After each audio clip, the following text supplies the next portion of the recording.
প্রশাসন এবং বিভিন্ন গোয়েন্দা সংস্থার লোকেরা একটা পার্টি অফিসকে কেবলা বানিয়ে ফেলেছে বলে মন্তব্য করেছেন জাতীয় নাগরিক পার্টি এনসিপির মুখপাত্র আসিফ মাহমুদ সজীব ভুঁইয়া। বিকেলে প্রধান নির্বাচন কমিশনারের সঙ্গে সাক্ষাৎ শেষে গণমাধ্যমের সামনে এমন মন্তব্য করেন তিনি। আসিফ মাহমুদ বলেন, 12 ফেব্রুয়ারির নির্বাচন গণতান্ত্রিক হবে কিনা নাকি প্রশাসনের মাধ্যমে একতরফা একটা দলকে নির্বাচিত করবে, এ নিয়ে জনমনে দ্বিধাদ্বন্দ্ব তৈরি হয়েছে।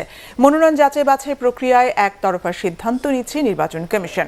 নির্বাচনী কার্যক্রমকে ঘিরে কমিশন যদি পক্ষপাতিত্ব করে কিংবা বড় কোনো দলের প্রতি ঝুঁকে পড়ে আর একটি পাতানো নির্বাচনের দিকে যায়, তাহলে জুলাই গণ অভ্যুত্থানের মতো আবারও রাজপথে নামার হুঁশিয়ারিও দেন এনসিপির মুখপাত্র আসিফ মাহমুদ।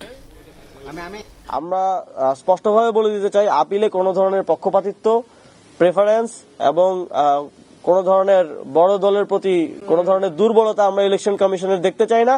যদি সে ধরনের পরিস্থিতি আমরা দেখি এবং আমরা যদি দেখি আবারও পুরনো সেটেলমেন্টের মধ্য দিয়ে, আবারও কোনো একটা আন্ডারস্ট্যান্ডিং এর মধ্য দিয়ে এবার জনগণকে আবার প্রতারিত করার মতো কোনো ধরনের লক্ষণ যদি আমরা দেখি, আমরা কিন্তু নির্বাচনের দিন পর্যন্ত বসে থাকবো না। আমরা প্রয়োজনে আবার রাজপথে নামবো।